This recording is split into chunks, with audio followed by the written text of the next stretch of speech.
For our purposes of showing the spigot being installed, we're just going to use the existing hole that was with the sink because we don't have a sprayer on ours. Hole size for the Aquaphor spigot is 7/8 to 1 inch, depending on your installation and everything. What I've done here is went ahead and kind of pre-installed my air gap lines on the 3/8 and 1/4 inch barbed fittings. Then you'll want to run your excussion up because this will set on top of the sink. From this point you can fish your lines and the threaded port here through your hole.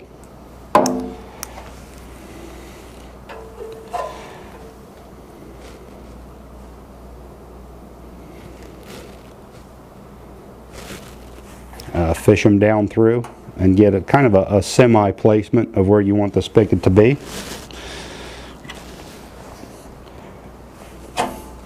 From here you'll use your slip washer.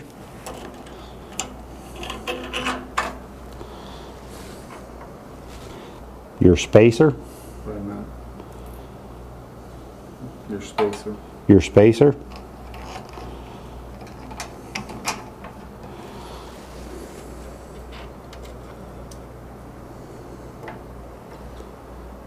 Then your metal washer and lock washer.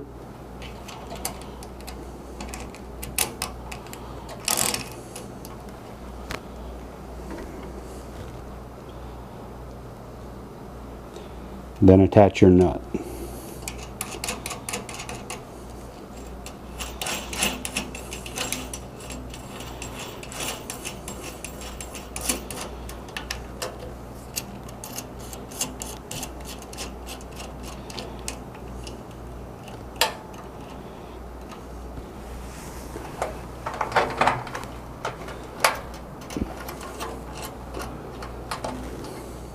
Once you get this kind of hand tight, you'll want to go to the top and check the placement of your actual spigot to make sure it is covering the hole.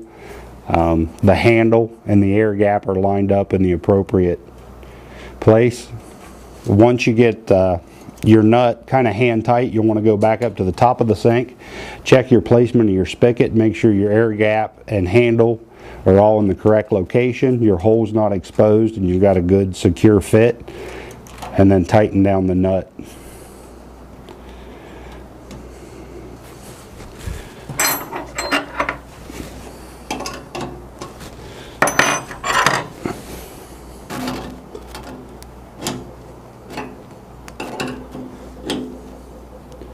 And this nut does require a 14mm wrench.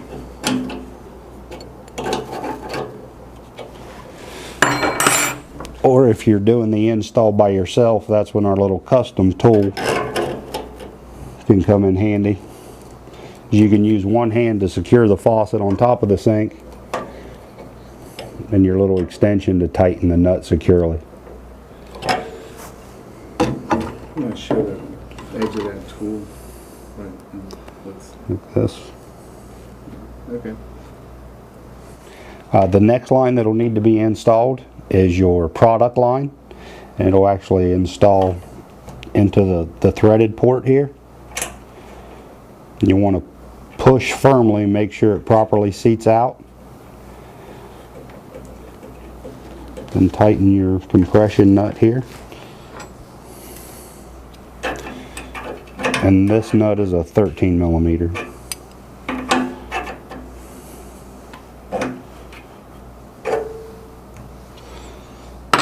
Next we'll do the installation here on the drain saddle. You will want to check with your state and local plumbing codes to make sure the installation is allowed in your state or area.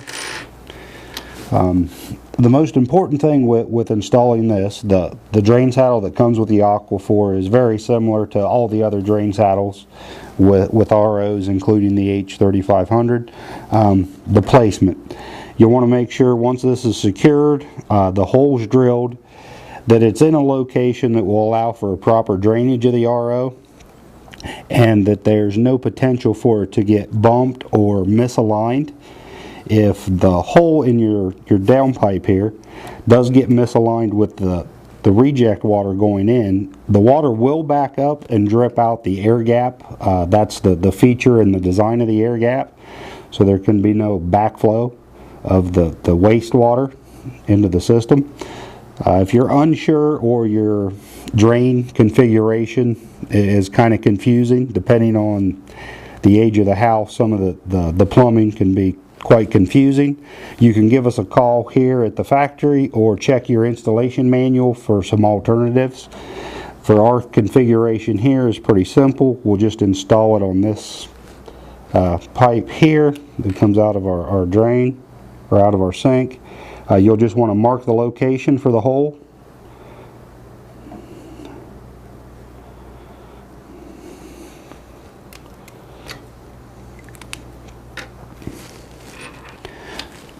Then drill the hole.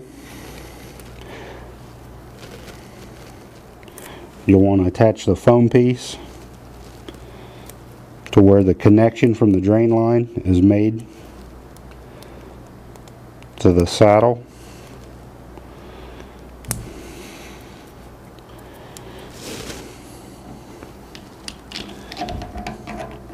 Make the placement. And go ahead and start your nuts.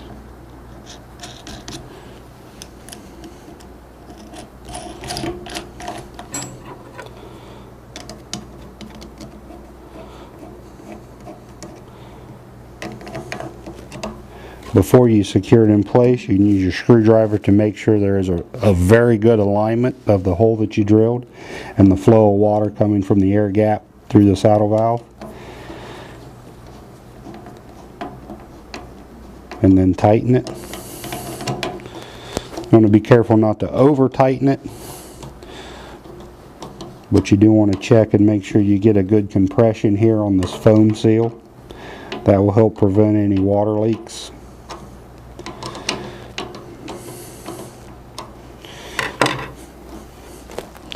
And the only thing left is to connect your reject line from the air gap spigot into the fitting. The next thing that we'll do is we'll install the angle stop valve or the RO feed water shutoff that connects to your faucet connector.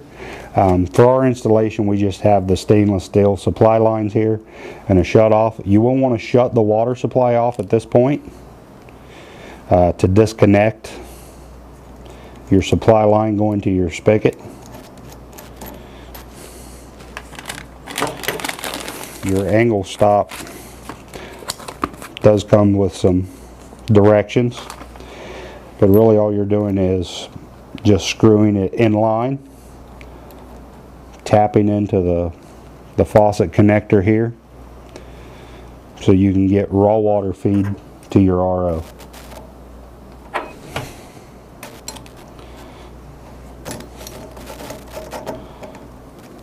In an actual home, you wouldn't be able to turn this.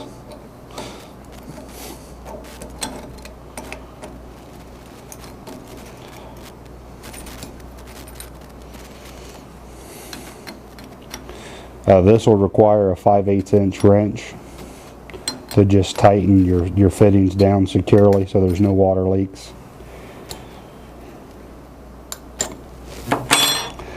The actual shutoff portion and John Guest fitting here will rotate, so you can put it in any location needed to install the RO. You will want to keep in mind anytime you do service on the RO, you will use this shutoff to bypass the unit from the feed supply.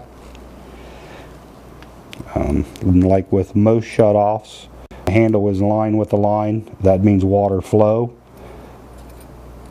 When it's turned from the line, that would indicate that it's in shutoff or bypass.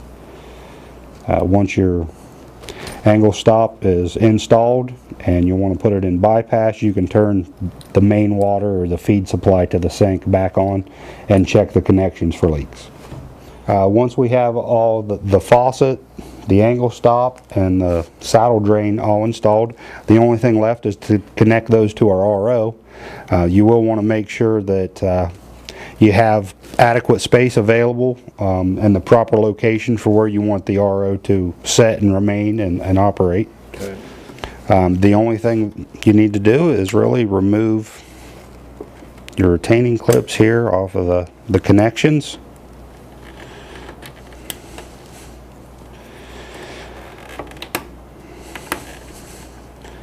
And for our installation, we have a mock-up sink, so the placement and everything is pretty easy.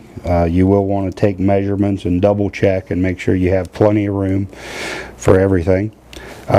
Your feed supply from the angle stop, you'll want to connect the 3/8 inch line from there, and it will go to the 3/8 feed connection on this port of the Aquaphor RO.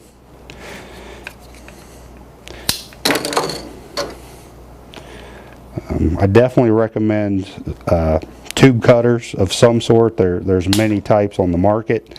You want a nice, clean, smooth cut. Insert it fully. If you use a pocket knife or a box knife, there's a good possibility you won't get a nice, smooth, even cut, and that could damage the O-rings that are in the fitting itself and cause potential leaks. The next line that we can connect is the product line, which is in the middle. We've already connected it to our spigot. So we'll just want to check for the proper length. Make another cut. Insert it and reinstall your clip. And then finally the reject water, which we've already connected to the air gap at the faucet. So we'll make the install for that line. And then return the clip.